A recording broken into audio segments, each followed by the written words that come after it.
kabuhi nga may katuyuan. Maayad-ayad nga adlaw sa inyo tanan. Ako si Atay Nobel Iserkanya, naghalin sa Open Bible Baptist Church Antique.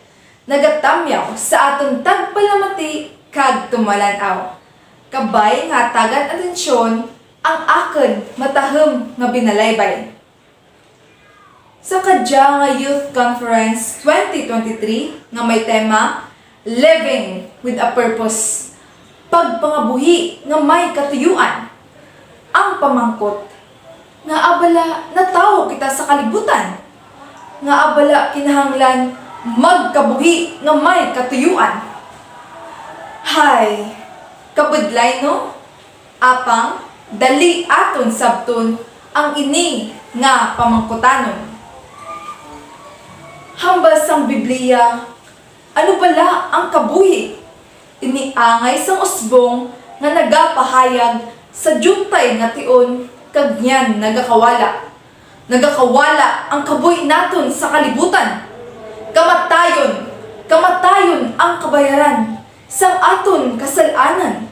Kasalanan nga nanginrason para si Kristo magpalansang sa krus kag bayran sala sang katawhan. Siling sang iban, you only live once. So live your life to the fullest.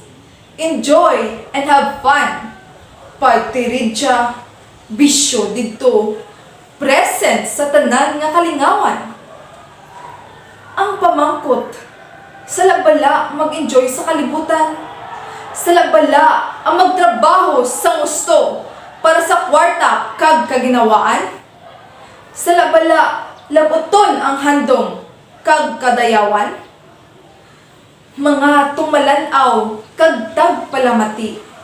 Matuod nga sara lang ang aton kabuhi.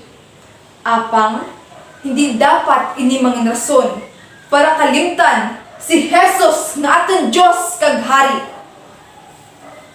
Abyan, paminsara nga magkabuhi kesa manginbuhi nga patay. Paminsara ang bugay kesa pag-antos. Paminsara nga magpalangga imbis magpangita kontra. Paminsara ang positibo kesa negatibo. Paminsara nga mangimagbakod kesa may kahadlok. Think of a purpose-driven life kesa kadali nga kamatayon. Paminsara nga ang Ginoo gadirekta sang imo kabuhi kesa imo lang kabubuton. Paminsara ang langit kesa walay katapusan nga pag-antos sa impyerno. Paminsara nga si Jesus nagapalangga sa akin kag sa imo.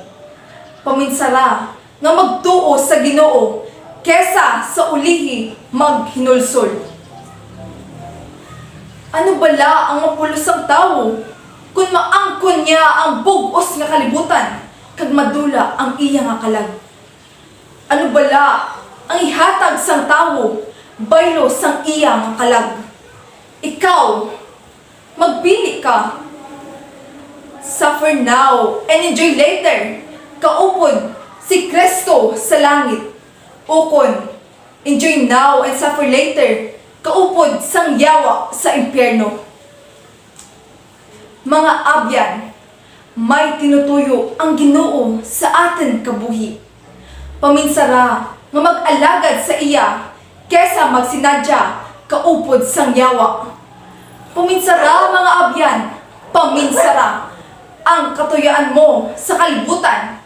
Kilalanon kag alagaron si Jesus sa bugos mo nga kabuhi.